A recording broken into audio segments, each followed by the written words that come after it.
Hi all, ಎಲ್ಲ ಹೇಗಿದ್ದೀರಾ? ನಾನು ನಿಮ್ಮ ರುಚಿತಾ ಶ್ರೀನಿವಾಸ್. ನಾನು ಸುಮಾರು ದಿನ ಆಗಿಬಿಟ್ಟಿತ್ತು ವೀಡಿಯೋ ಮಾಡಿ, ಹುಷಾರಿಲ್ಲದಿರೋ ಕಾರಣದಿಂದ ವೀಡಿಯೋ ಮಾಡೋಕ್ಕಾಗಿರಲಿಲ್ಲ.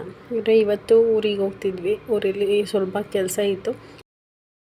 ಹಾಗೆ ನಮ್ಮ ಮಾವರೂರಲ್ಲೂ ಜಾತ್ರೆ ಆಯಿತು. ಲಾಸ್ಟ್ ಬೆಟ್ಟದ ಜಾತ್ರೆ ವೀಡಿಯೋ ಹಾಕಿದ್ನಲ್ಲ, ಅದರಲ್ಲಿ ಹೇಳಿದ್ದೆ ಫಸ್ಟು ಬೆಟ್ಟದ ಜಾತ್ರೆ ಆಗಬೇಕು, ಅದಾದಮೇಲೆ ಈ ಊರಲ್ಲಿ ನಡೆಯುತ್ತೆ ಅದು 15 ದಿನಕ್ಕೆ ಜಾತ್ರೆ ಅಂತ.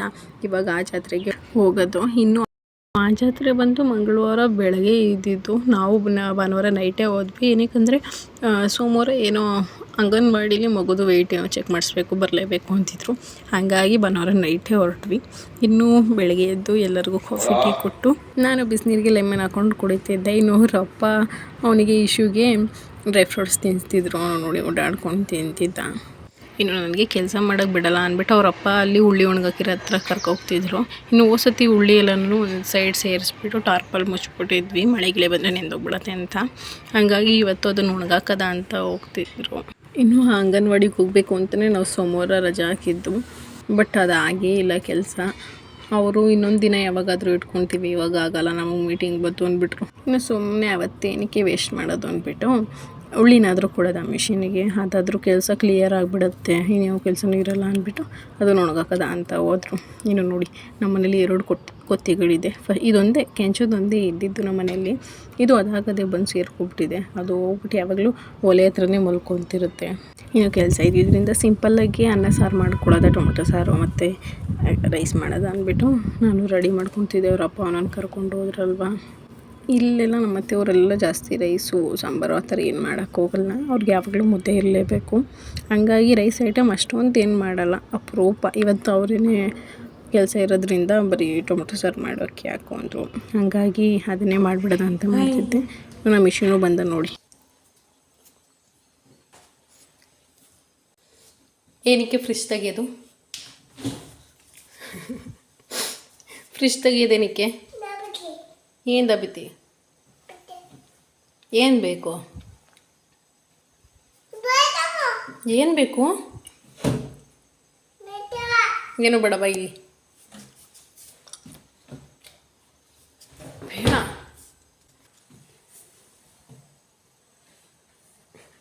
ಕಳ್ಳ ಯಾರದು? ಕಳ್ಳ ಬಾಳೆ ನಿಂತ್ಕೋತಿರೋದು?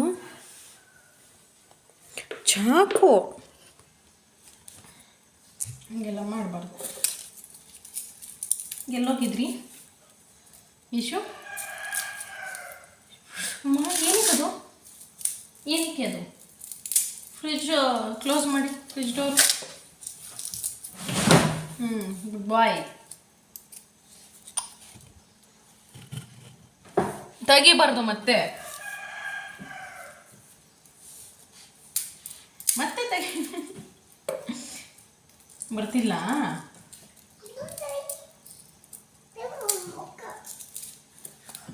ಇನ್ನೊಂದು ಕೈಯಲ್ಲಿ ಎಲ್ಲಿ ಕೈ? ಇನ್ನು ನೋಡಿ ಎಷ್ಟು ತರಲೆ ಮಾಡ್ತಾನೆ ಬರೋದು. ಫ್ರಿಜ್ ತೆಗಿಯೋದು, ಏನಾದರೂ ಖಾರದ ಪುಡಿ ಏನಾದರೂ ಬಡಗಿದ್ರೆ ಚೆಲ್ಬಿಡೋದು, ಮತ್ತು ಅದಕ್ಕೆ ಕಣ್ಣು ಬೇಯಿಸ್ಕೊಂಡು ಅಳೋದು. ಇದೇ ಕೆಲಸ ಮಾಡ್ತಿರ್ತಾನೆ. ಅವನೊಂದು ಸೋರಿಸಿ ನಾನು ಅಡುಗೆ ಮಾಡೋಷ್ಟರಲ್ಲಿ ಸಾಕಾಗಿಬಿಡುತ್ತೆ. ಇನ್ನು ಅದು ಸಾರು ಒಗ್ಗರಣೆಗೆ ಹಾಕ್ಬಿಟ್ಟು ಒಂದು ಕಡೆ ಅನ್ನಕ್ಕೆ ಮಡಿಕೊಂಡಿದ್ದೆ. ಇನ್ನು ಅಡುಗೆನೂ ಆಯಿತು. ಅಷ್ಟರಲ್ಲಿ ನಮ್ಮ ಅತ್ತೆಯವರ ತಂಗಿ ಅವರು ಬಂದರು. ಅವರು ಇಲ್ಲೇ ಇರೋದಲ್ವ, ಅವರು ಬಂದು ಮಗುನ ಎತ್ಕೊಂಡು ಹೋದರು. ಅವ್ನು ಎತ್ಕೊಂಡು ಹೋದ್ಮೇಲೆ ನನಗೆ ಸ್ವಲ್ಪ ಫ್ರೀ ಆದಂಗೆ ಆಯಿತು. ಏನಂದರೆ ಅವ್ರ ಮಗನಿಗೂ ನಮ್ಮ ಯಜಮಾನ್ರಿಗೂ ಒಂದೇ ಸತಿ ಮದುವೆ ಆಗಿದ್ದು. ಅವ್ರಿಗೂ ನನ್ನ ಮಗನಿಗಿಂತ ಒಂದು 2 ತಿಂಗಳು ದೊಡ್ಡವಳು ಮೊಮ್ಮಗಳು ಇದ್ದಾಳೆ. ಇನ್ನು ಅವರು ಲಾಸ್ಟ್ ವೀಕು ಓಂ ಶಕ್ತಿಗೆ ಹೋಗಿದ್ರು, ಪ್ರಸಾದ ತೊಗೊಬಂದು ಕೊಟ್ಟಿದ್ದರು ಓಂ ಶಕ್ತಿಯಿಂದ. ಇನ್ನು ಅದನ್ನು ಎಲ್ಲ ಮಾಡಿಬಿಟ್ಟು ಊಟ ಮಾಡಿಕೊಂಡು ಭಗವದ್ಗೀತೆ ಓದಬೇಕಿತ್ತು, ಅದನ್ನು ಕಂಪ್ಲೀಟ್ ಮಾಡಿಕೊಂಡೆ ಅವತ್ತಿನ ದಿನದ್ದು. ಇನ್ನು ನಮ್ಮ ಮರದಲ್ಲೇ ಬಿಟ್ಟಿದ್ದು ಸೀಬೆಕಾಯಿ ಕಿತ್ಕೊಂಡು ತಿಂದ್ಬಿಟ್ಟು ಹೊಲಕ್ಕೆ ಹೊರಟ್ವಿ. ಮಗುನ ಮಲಗಿಸ್ಬಿಟ್ಟು ಆಮೇಲೆ ಹೊಲಕ್ಕೆ ಕೊಟ್ವಿ. ಹೊಲದಲ್ಲಿ ನಮ್ಮ ಅತ್ತೆ ತೊಗರಿ ಮುರಿತಾಯಿದ್ರು, ನಾವು ಹೋದ್ವಿ. ಒಣಗಿದ್ದ ಅವರೆಕಾಯಿ ಇರುತ್ತಲ್ಲ, ತಳ್ಳಿ ಬಿಡ್ಸೋದ ಅಂದ್ಬಿಟ್ಟು. ಇನ್ನು ಅಷ್ಟರಲ್ಲೇ ನಮ್ಮ ಯಜಮಾನ್ರಿಗೆ ಮೀಟಿಂಗ್ ಹಾಕ್ಬಿಟ್ರು. ನಮ್ಮ ಯಜಮಾನ್ರ ಕೈಲಿ ನಾನು ಬೈಸ್ಕೊಂಡೆ. ಅವತ್ತು ಪಾಪ ಮೀಟಿಂಗ್ ಇತ್ತು. ನಾನು ಅಂಗನವಾಡಿಗೆ ಏನೋ ವೇಟ್ ಚೆಕ್ ಮಾಡೋಕ್ಕೆ ಬರ್ತಾರೆ ಅಂದ್ಬಿಟ್ಟು ರಜೆ ಹಾಕ್ಸ್ಬಿಟ್ಟು ಕರ್ಕೊಂಬಂದ್ಬಿಟ್ಟೆ. ಪಾಪ ಬೆಳಗ್ಗೆ ಇಟ್ಕೊಂಡವರು ಫೋನು, ಸಂಜೆ ಗಂಟನೂ ಬರೀ ಫೋನಲ್ಲೇ ಮೀಟಿಂಗು ಅಂದ್ಕೊಂಡಿದ್ರು. ನನ್ನ ಮೇಲೆ ಬೇಜಾರು ಮಾಡ್ಕೊಂಡ್ಬಿಟ್ಟಿದ್ರು. ಕನ್ಫರ್ಮ್ ಮಾಡ್ಕೊಂಡು ಹೇಳ್ಬೇಕು ತಾನೆ ಅಂದ್ಬಿಟ್ಟು. ನನ್ನ ಕೈಲಿ ನೋಡೋಕ್ಕಾಗ್ತಿರ್ಲಿಲ್ಲ. ಫೋನ್ ಒಂದು ಕಾಲ್ ಕಟ್ ಮಾಡಿದ್ರೆ ಇನ್ನೊಂದು ಕಾಲು, ಒಂದು ಕಾಲ್ ಕಟ್ ಮಾಡಿದ್ರೆ ಇನ್ನೊಂದು ಕಾಲು ಮೇಲಿಂದ ಮೇಲೆ ಬರ್ತಾನೆ ಇತ್ತು. ಇನ್ನು ಉಳ್ಳಿ ಎಲ್ಲ ಮಿಷಿನಿಗೆ ಕೊಟ್ಬಿಟ್ಟು ಎಲ್ಲ ಮುಗೀತು. ಇನ್ನು ನೈಟೇ ಎಲ್ಲ ಕ್ಲೀನ್ ಮಾಡಿಕೊಂಡು ಮಲ್ಕೊಂಡ್ಬಿಟ್ವಿ. ಬೆಳಗ್ಗೆ 4 ಗಂಟೆಗೆ ಹೊರಡಬೇಕಿತ್ತಲ್ವ, ಹಾಗಾಗಿ ನೈಟೇ ಎಲ್ಲ ಕ್ಲೀನ್ ಮಾಡ್ಕೊಂಡು ಬಿಟ್ವಿ. ಇನ್ನು ಬೆಳಗ್ಗೆ ಎದ್ದು 3 ಗಂಟೆಗೇ ರೆಡಿ ಆಗಿಬಿಟ್ಟು ಹೊರಟ್ವಿ. ಏನಕ್ಕೆ ಅಂದರೆ ಅಲ್ಲಿ ಕೊಂಡೊಯ್ದಿದ್ದು ಒಂದು 5 ಗಂಟೆ 6 ಗಂಟೆ ಅನಿಸುತ್ತೆ. 6 ಗಂಟೆ ಕೊಂಡೊಯ್ತು. ಅಲ್ಲಿ ಮುಗಿಸ್ಕೊಂಡು ಮತ್ತೆ ನಾವು ಬೆಂಗಳೂರಿಗೆ ರಿಟರ್ನ್ ಬರಬೇಕಿತ್ತು, ಇವ್ರಿಗೆ ಕೆಲಸ ಇರೋದ್ರಿಂದ. ಇನ್ನು ಹೊರಟ್ವಿ. ನೋಡಿ ಎಷ್ಟು ಹಿಮ ಇತ್ತು ಅಂದರೆ ಫುಲ್ ಚಳಿ ಆಗ್ತಿತ್ತು. ಅಷ್ಟು ಫಾಗ್ ಕಾರ್ ತುಂಬ ತುಂಬ್ಕೊಂಡ್ಬಿಟ್ಟಿತ್ತು ಕಾಣದಿರೋ ಹಂಗೆ. ಇನ್ನು ಫೈನಲಿ ದೇವಸ್ಥಾನದ ಹತ್ರ ಬಂದ್ವಿ. ಚೆನ್ನಾಗಿ ಡೆಕೋರೇಷನ್ ಮಾಡಿದರು. ನಾನು ಇದೊಂದು ಸತಿ 2 ಸತಿ ಬಂದಿರೋದು ಇಲ್ಲಿಗೆ. ಸತಿ ಕೊಂಡನೂ ನೋಡೋಕ್ಕಾಗಿಲ್ಲ, ಅಂದರೆ ದೂರದಿಂದ ನೋಡ್ಕೊಂಡಿದ್ದು. ಫಸ್ಟೇ ನೋಡಿ ಎಷ್ಟು ಜನ ತುಂಬ್ಕೊಂಡ್ಬಿಟ್ಟಿದ್ದಾರೆ ಅಂತ. ಇನ್ನು ಚಳಿಗೆ ಇಳಿಯೋದ ಬೇಡವಾ ಅಂದ್ಕೊಂಡು ಕಾರಲ್ಲೇ ಕೂತಿದ್ವಿ. ಹಂಗೂ ನನ್ನ ಮಗಂಗೆ ಬೆಡ್ಶೀಟ್ ಹೋಗಿದ್ವಲ್ಲ, ಬೆಡ್ಶೀಟೆಲ್ಲ ಸುತ್ಕೊಂಡು ಇಳಿದ್ವಿ. ಹೆಂಗೋ ಸಕ್ಕ ಚಳಿ ಆಗ್ತಿತ್ತು ಮಾತ್ರ. ಬೆಳಗ್ಗೆ 4 ಗಂಟೆಲೇ ಇನ್ನು ಕೆಳಗೆ ಇಳಿದು ಬಂದು ನೋಡಿ ಎಷ್ಟು ಚೆನ್ನಾಗಿ ಡೆಕೋರೇಷನ್ ಮಾಡಿದ್ದಾರೆ. ಇನ್ನು ಈ ದೇವ್ರು ಬಂದು ಮಾದೇಶ್ವರ ಅಂತ. ಇನ್ನು ಊರೊಳಗಿಂದ ದೇವ್ರನ್ನ ಕರ್ಕೊಂಬರ್ತಾರೆ. ನಾವು ಓದಿ ಒಂದು ಸ್ವಲ್ಪ ಹೊತ್ತು ಕರ್ಕೊಂಬಂದು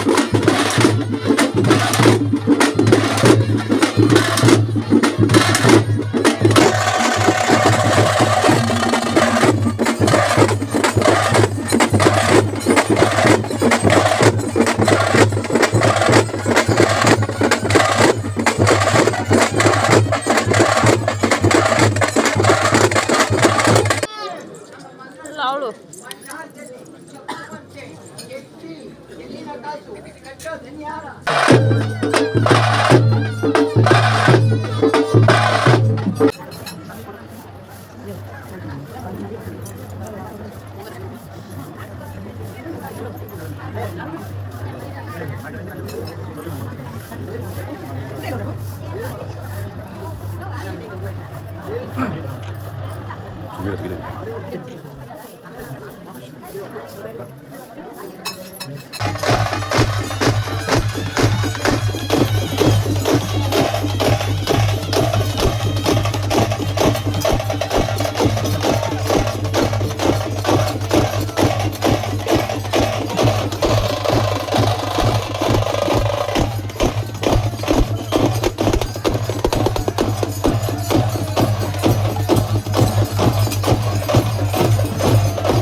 ಮತ್ತೆ ಯಾಕೆ ಹಂಗೆ ನಿಂತಿದ್ದೀರ?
ಮುಗಿಸ್ಕೊಂಡು ಊರೊಳಗಡೆ ಹೋಗಿದ್ದು ಬರೋದ ಅಂತ ಹೊರಟ್ವಿ. ಅಂದರೆ ನಮ್ಮ ಅತ್ತೆಯವ್ರದ್ದು ಮೊದಲು ಮನೆ ಇತ್ತಲ್ಲ, ಆ ಪ್ಲೇಸ್ಗೆ ಹೋಗಿ ಬರೋದ ಅಂದ್ಕೊಂಡು ಹೊರಟ್ವಿ. ಫುಲ್ಲು ಊರೊಳಗಡೆ ಎಲ್ಲ ಲೈಟಿಂಗ್ಸು ಡೆಕೋರೇಷನ್ನು ಎಲ್ಲ ಎಷ್ಟು ಚೆನ್ನಾಗಿ ಮಾಡಿದ್ರು. ಇನ್ನು ಮೊದಲು ನಮ್ಮ ಅತ್ತೆ ಎಲ್ಲ ಇದ್ರಲ್ವ, ಇದು ನಮ್ಮ ಅತ್ತೆಯವರ ಗಂಡನ ಊರಲ್ವ. ಮೊದಲೆಲ್ಲ ಮನೆ ಇತ್ತು, ಈಗ ಮನೆ ಏನಿಲ್ಲ. ಮನೆಯೆಲ್ಲ ಕಿತ್ತಾಕ್ಬಿಟ್ಟಿದ್ದಾರೆ, ಅಂದರೆ ಸಡ್ ಥರ ಕಟ್ಕೊಂಡಿದ್ರು ಅಷ್ಟೇ. ಇದೇ ಪ್ಲೇಸು, ಇಲ್ಲಿ ಕಾರ್ ನಿಂತಿರೋ ಪ್ಲೇಸಲ್ಲಿ ಮೊದಲು ಮನೆ ಇತ್ತು, ಈಗೇನಿಲ್ಲ. ಜಸ್ಟ್ ಅದನ್ನು ನೋಡಿಕೊಂಡು ಮತ್ತೆ ಬಂದು ಪೂಜೆ ಮಾಡಿಸ್ಕೊಂಡು ಸ್ವಲ್ಪ ಫ್ರೀ ಆಯ್ತಲ್ವ, ಪೂಜೆ ಮಾಡಿಸ್ಕೊಂಡು ಪಕ್ಕದಲ್ಲಿ ಆಂಜನೇಯನ ದೇವಸ್ಥಾನ ಇತ್ತು, ಅಲ್ಲೇ ಪೂಜೆ ಮಾಡಿಸ್ಕೊಂಡು ಇಲ್ಲಿಗೆ 2 ಕಡೆನೂ ಪೂಜೆ ಮಾಡಿಸ್ಕೊಂಡು ಮತ್ತೆ ರಿಟರ್ನ್ ಮನೆಗೆ ಹೊರಟ್ವಿ. ಇನ್ನು ನಮ್ಮ ಜೊತೆ ನಮ್ಮ ಚಿಕ್ಕತ್ತೆ ಮತ್ತು ನಮ್ಮ ಮನೆ ಪಕ್ಕದವರು ಬಂದಿದ್ದರು. ಹಾಗಾಗಿ ಅವ್ರನ್ನ ಊರಿಗೆ ಡ್ರಾಪ್ ಮಾಡಿ ನಾವು ಬೆಂಗಳೂರಿಗೆ ಬಂದ್ವಿ.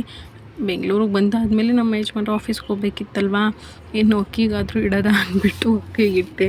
ಫಸ್ಟ್ ಟೈಮ್ ನಮ್ಮ ಮನೇಲಿ ಈ ಥರ ಆಗಿರೋದು. ಕುಕ್ಕರ್ ಬ್ಲಾಸ್ಟ್ ಆಗಿಬಿಟ್ಟು ಅದೇನಾಯಿತು ಅಂದರೆ ಅಕ್ಕಿಗೆ ಇಟ್ಬಿಟ್ಟು ನಾನು ಪಾತ್ರೆ ತೊಳಿತಿದ್ದೀನಿ, ನಮ್ಮಪ್ಪ ಫೋನ್ ಮಾಡಿದ್ದಾರೆ ಅಂದ್ಬಿಟ್ಟು ಈಚೆ ಬಂದೆ ಅಷ್ಟೇ. ಈಚೆ ಬಂದಷ್ಟೇ ಡಮ್ ಅಂದ್ಬಿಟ್ಟಿದೆ. ನಮ್ಮ ಅದರಷ್ಟಕ್ಕೆ ನಮ್ಮ ಮಗುನು ಮಲ್ಕೊಂಡ್ಬಿಟ್ಟಿದ್ದ. ಅದು ಬ್ಲಾಸ್ಟ್ ಆಗಿದ್ದು ಹೆಂಗಿತ್ತು ಅಂದರೆ ಬಂದು ಬಾಕ್ಲ ಹತ್ರ ಬಿದ್ದಿತ್ತು, ಅಡುಗೆ ಮನೆ ಬಾಕ್ಲ ಹತ್ರ. ಫುಲ್ ನನಗೆ ಗಡ ಅಂತಿತ್ತು. 1 ಅವರ್ ಗಂಟೆನೂ ಹಂಗೆ ಆಗ್ತಿತ್ತು. ನಮ್ಮ ಯಜಮಾನ್ರು ಹೋಗ್ಬಿಟ್ಟು ಆಫ್ ಮಾಡೋದ್ರ ಮೇಲೆ ನೋಡಿ ಯಾವ ಥರ ಆರಿದೆ ಅಂದರೆ ಫುಲ್ಲು ಅಡುಗೆ ಮನೆ ಪೂರ್ತಿ ಆಗಿಬಿಟ್ಟಿದೆ. ಇನ್ನು ನಾನು ಇದನ್ನು ಯಾವ ಕಾಲ ಕ್ಲೀನ್ ಮಾಡೋದು ಅನಿಸ್ಬಿಡ್ತು. ಇನ್ನು ಇವತ್ತೆಲ್ಲ ನನಗಿದೆ ಕೆಲಸ ಕ್ಲೀನ್ ಮಾಡೋದು. ಇನ್ನು ಇವತ್ತಿನ ವಿಡಿಯೋ ಇಲ್ಲಿಗೆ ಎಂಡ್ ಮಾಡ್ತಿದ್ದೀನಿ. ಇಷ್ಟ ಆಗಿದೆ ಸಬ್ಸ್ಕ್ರೈಬ್ ಮಾಡಿ.